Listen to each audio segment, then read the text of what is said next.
Hi, and welcome to GM Tips. I'm your host, Satine Phoenix, co-creator of Maze Arcana and a dungeon master of Fury's Reach. We've talked about a lot of different things here on GM Tips. Are you ready to get into the nitty-gritty? Today, we're going to talk about encounters, theory, and structure.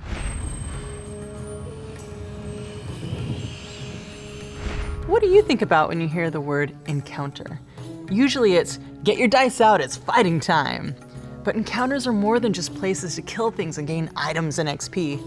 Technically, they're moments where your players get to use the numbers on their character sheets to do things. More than that, an encounter challenges your players, creating the big beats that connect the different parts of your story. These are moments that allow your players to shift the world they live in. And sure, depending on how you set it up, you can dole out XP afterwards. Encounters are more than just events. They're stories within your stories. Complete moments with a beginning, middle, and end. Usually moving the greater story along by giving your players information they can only get through connecting with the world they play in. Giving your players choices to make challenges and to overcome creates an emotional connection, taking it from a story you're walking the players through to a story they're directly involved in creating. Let's start with the different kinds of encounters, or what we refer to as the pillars of an adventure. There's social, exploration, and combat. A social encounter is where your players can interact with NPCs in ways other than fighting. In these moments, they can gain information or shift the tide of a story by talking to someone.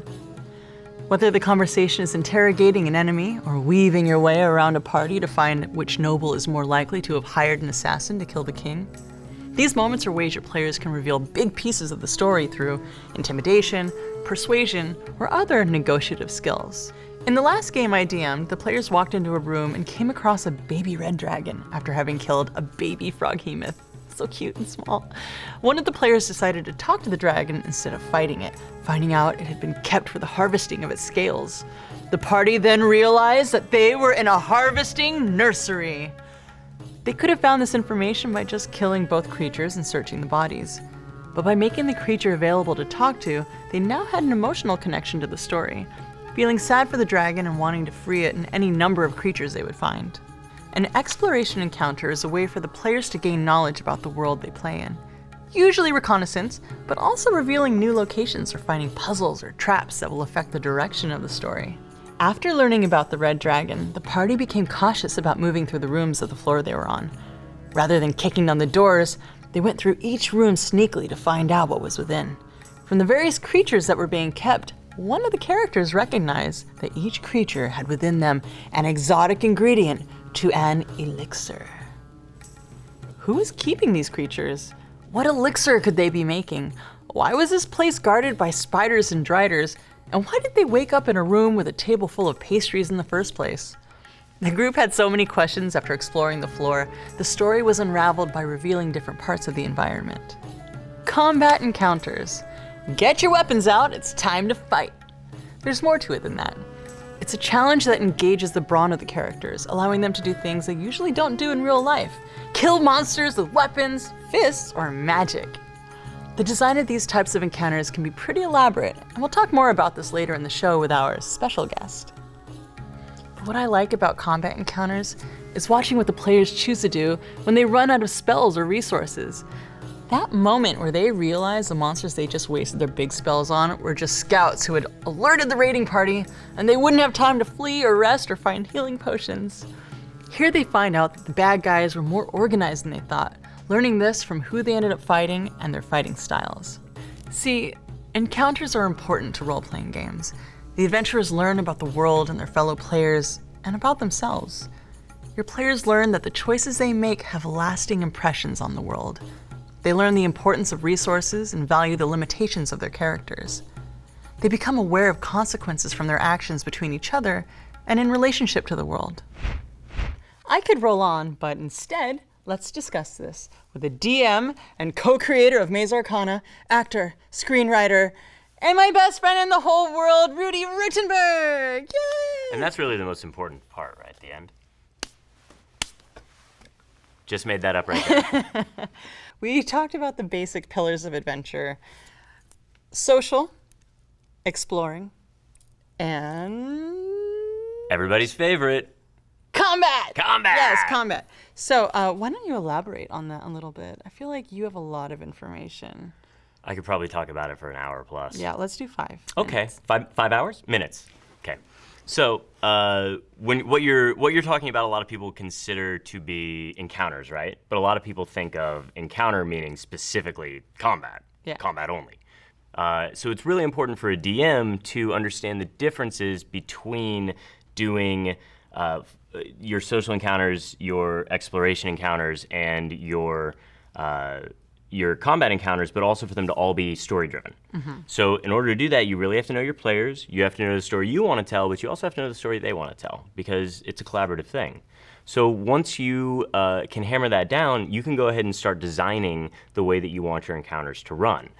And that typically means they only need to be in the game if they further the story. Yes. Smashing jars for rupees is not really going to push the story anywhere unless inside that jar there is a note that leads them on to the next thing. Yes. Right? Purpose. Yes. And that actually could be a combat encounter-ish, depending on what else is in the jar. But really, that's more of an exploration journey. Yeah. Same thing, the one misconception that I see a lot of young new GMs making is that they confuse social and exploration. Yes. Right?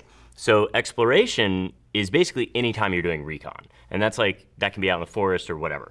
Social is any time that there's something at stake, and what you need to talk your way through is of vital importance to the story, right? Yeah. So just because you're in court, there's a bunch of elves and the king and the queen, you're walking around talking to nobles, and you're like, hey, what do you think about this or that? That's actually not a social encounter. Even if there's die rolls, even if you need to impress them to do it, that's not a social encounter. That is an exploration encounter because you're gaining information. A social encounter, just like a combat encounter, needs to have stakes that are super, super important to the next leg of your story. Interesting. Let's continue this and talk about hybrids of the pillars. Right. So after you take the amount of time to familiarize yourself with each one of those pillars, you end up finding out that they're actually just one large pedestal that you hold your game up on. And that pedestal is a mixture of all of those things because everybody can say you don't just walk in, sit down and go, roll initiative. You go, okay, so you guys are walking to the forest, you see this, you see that, give me a dex check, explosion, blah, blah, blah. And now combat, right? Now roll initiative. So that is how you're marrying exploration. And the most interesting, the most dynamic encounters that you can make are ones that involve an if-then situation, right? So if you are playing an encounter, the characters have to fight off the bad guys while defusing a bomb, while rescuing somebody and escorting kids, falling from an airship, all of these things that you can loop in together to make a hybrid, because that's the stuff that people will walk away from being like, oh my God, do you remember we did this? And I swung on the thing and I did all these other things, as opposed to, yeah, we fought 12 goblins yesterday. It was kind of cool. Like when we did the holo drop and then we had to fight the air, I don't even know what they were called, the air manta rays. Right, so what kind of encounter would you call that?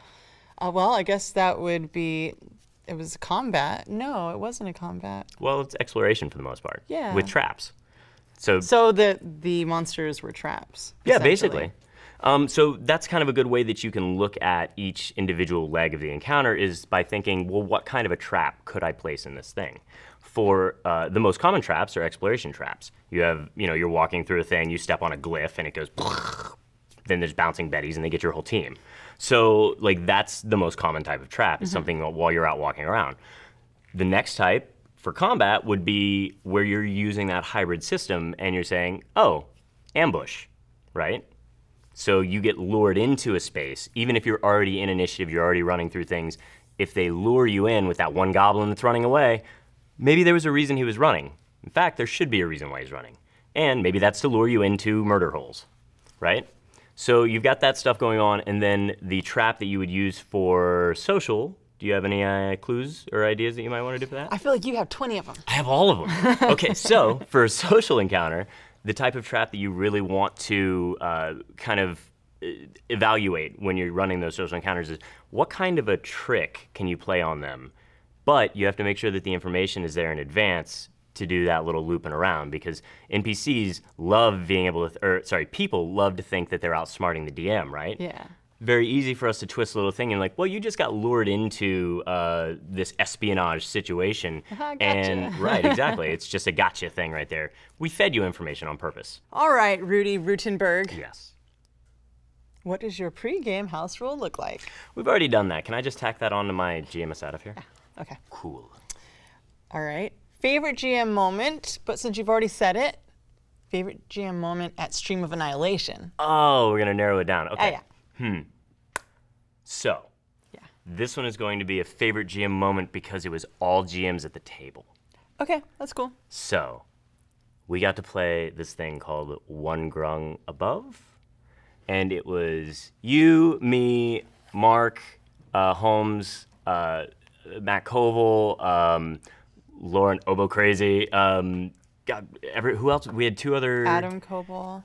Yeah, Adam was our skinny ghost. And Nadia. Yeah, there you go. Yeah. So, and then Chris was DMing Chris it, Lindsay, yeah. So we were doing this whole thing, but it was me and Mark and Matt. Three Stooges. Well, You guys are brothers, the Three Stooges. right? Yeah. And then we had like kind of our peanut gallery, Koval, on the other side. So it was, but the three of us were like actually doing like playing the characters like fully and like croaking and all this other stuff, and that was really fun to have that interaction because we don't get to play that much as DMs. You know, people think there's a shortage of us, and it's true. It was very entertaining. I may have said 3 sentences throughout the entire game, but Your you character three was were amazing. hilarious. Yeah. Well, your And she was character was bossy, amazing. so Yeah. you know, just like me. So, quick GM tip to the audience. Oh, okay. So we're talking about encounters. CRs are often the big, trouble question in that. And one thing to think about if you're trying to adjust for CR is to take a look at adventure mods because they usually have what's called the APL or something like that where you can level up your encounters.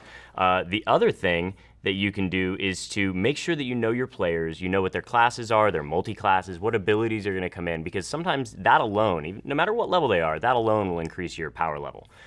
The major point here is to be attentive to the players, to the game as it's going. Make notes on resources. That includes magic items, that includes powers that are specific, like the lucky feat.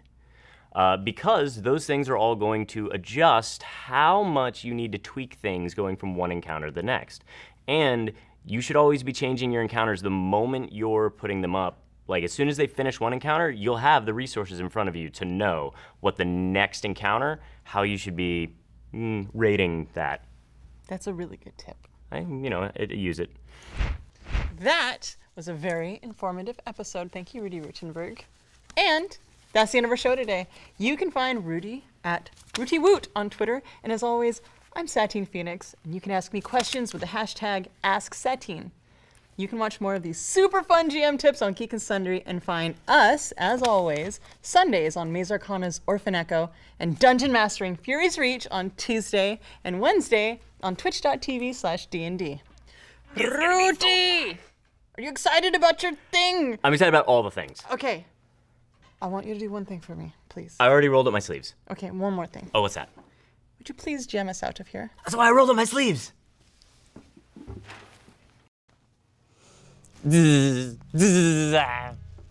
Synapses illuminate across your cerebral trench. Then it jumps to another one.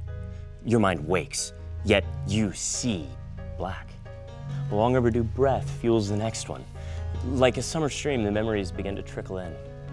Your companions, a man, platinum coins, a job, a dart, this, ozone, grinding wood and stone, pressure across your chest and limbs.